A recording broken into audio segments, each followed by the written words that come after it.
Hey, my name's Joel Wright, and I work here at the Center for Creative Leadership, and we've been chasing the question for years here around what would the world look like if all people had access to leadership development. In particular, since I head up our work with early leadership development, I'm thinking about what would the world look like if all young people had access. And we've been piloting and prototyping with youth-serving organizations, colleges and universities, and schools. In particular, one school that we've partnered with and who is our research and innovation incubator is Ravenscroft School in Raleigh, North Carolina. And this year we've decided we want to be able to provide parents the opportunity to do an activity with their kids at home. And these are kids either in lower school, elementary school, middle school, or upper school, high school. And the first activity that we've decided we would like to do with parents is a Values Explorer activity. And this idea actually came out of personal experience because here at the center, a lot of us actually use some of these tools and models at home with family members. And so this past summer, my son, who's 6 years old, and daughter, who is 3.5 years old, and a 6-month-old, were on vacation with my wife up in northern New York. And when we were up there, for years we've talked about, hey, how can we be intentional with our family values so that as we're raising our children, we're really trying to instill some real core inner strength to them, and thus this will help them on their own leader journey. And so when we were up there, we started having communication problems periodically with one of our children. And so communication is a value that my wife and I had been talking about for years as something that would be core to have as a family value. And of course it's core to leadership literature. Communication is a skill that transcends all different dimensions of one's employment, education. And so up there, communication popped up through the use of walkie-talkies. And so my dad brought out these walkie-talkies that were very old and could barely work probably within 15 feet of each other. But my son and my dad were having fun playing with them. And there's an art to communicating by walkie-talkies that mirrors actually effective communication. There's a call and response process there. And so anyway, in going home to North Carolina, we were like, boy, what if we used some better walkie-talkies that we had at home to help further demonstrate, communication and have fun practicing communication as a family value. And so when we got home, we had these newer walkie-talkies, and we had fun going around the house, and even the 3-year-old jumped in and was playing with them, and they were talking over each other, which provided some opportunity to just share about effective communication. But at the end of that, we sat down and we talked about values, and in particular, how values play an important part in one's life. Values come from the past. They can conflict with each other at times. For example, if family is a value and love is a value, well, sometimes they can conflict with each other. And so helping people of all ages learning how to navigate some of the challenges of values in life and in organizations is important. And a family unit is just another organization. And so my wife and I had done a values card sort activity, and after explaining this to our kids and stumbling through how to explain values to a 6-year-old and a 3-year-old, we landed on 6 values that we put down on a table. And we said, okay, well, we've talked about communication being a really important value for our family. What would be another one? And we put out there creativity, and we put out there courage, and we put out there love, and we put out there adventure, and a number of other ones.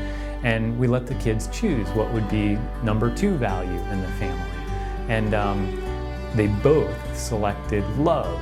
And so I was blown away and pleased. And so, of course, being the facilitator that I am, we created a flip chart, and we said, okay, well, let's draw the image of what communication looks like, an effective communication. So we drew this 6-year-old and 3-year-old version of what communication looks like.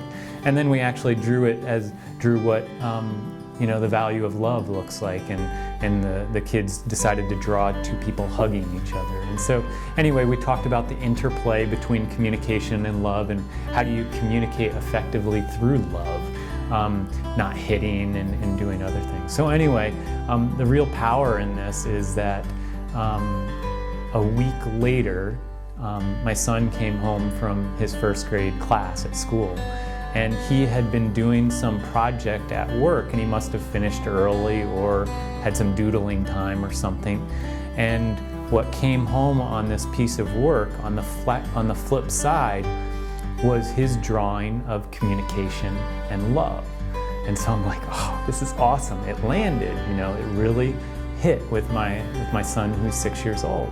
And so, of course, as a facilitator, as a dad who focuses in on developing all young people with the inner leadership strength and skills and capabilities for their journey, I was so thrilled that, what I'm doing is creating impact on my son. So of course these are the stories that help bring to life some of what we do. And the connection here with our work with Ravenscroft is that, as I said, we wanted to instill some leadership essentials into a module that we could have parents be able to explore what their personal values are, as it can help them on their leadership journey, because there's power in reflecting on what your values are through the various life stages that we all navigate.